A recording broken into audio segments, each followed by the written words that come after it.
How can you be beyond boredom? By beyond boredom, I mean you don't need external stimulation to be enjoying this moment. Well, it's a matter of practice, like anything else, to just be comfortable with the workings of your mind and feelings without that external stimulation. Now, it's a very common problem in our culture that we need that external stimulation to feel comfortable because we are a consumer culture. We encourage people to solve their problems through consumption. And sometimes that takes the form of food or drugs, even caffeine or alcohol.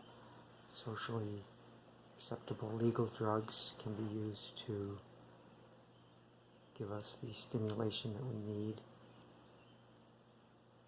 And there's nothing wrong, obviously, with enjoying external stimulation. We are living beings. It's just, it would be much more enjoyable for most of us if we didn't need that external stimulation so much. And one of the biggest challenges for many people when they take on a intention of meditation is that meditation can be boring to them. They don't like to be bored. And so with practice, we can enjoy the process of just being with ourselves. And, it's very important to be comfortable with yourself because, of course, you're always with yourself. You can't avoid being with who you are totally. Now, through consumption, you can try, but wouldn't it be nice if the person you have to be with day in, day out is someone you really like being with? Someone that you would call to make a date, to get together. And so meditation is a process of becoming more and more comfortable and more really ideally in love with yourself, and not in a way that is inappropriate, whereby you're selfish and so on, but in a way that is held in a very positive light, a comfort with being alone with yourself without a lot of distractions of external stimulation, like listening to music, watching something, video or movie or whatnot.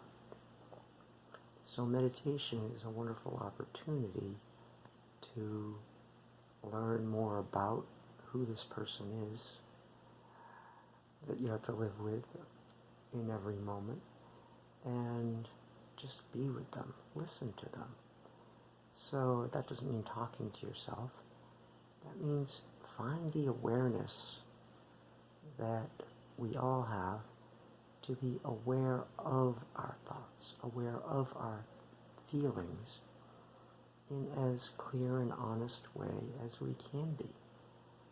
And not to judge them, not to say they're right or wrong, or there's too many thoughts when I'm meditating. But that's a big misnomer. People think that meditation means eliminating thoughts. That's virtually impossible, especially for the beginner, to eliminate thoughts, and it's not the goal. The idea is to be aware of the thoughts And if you can gently release them, going back to your meditation technique, that's great. But if you don't, just be aware of how challenging that is for you.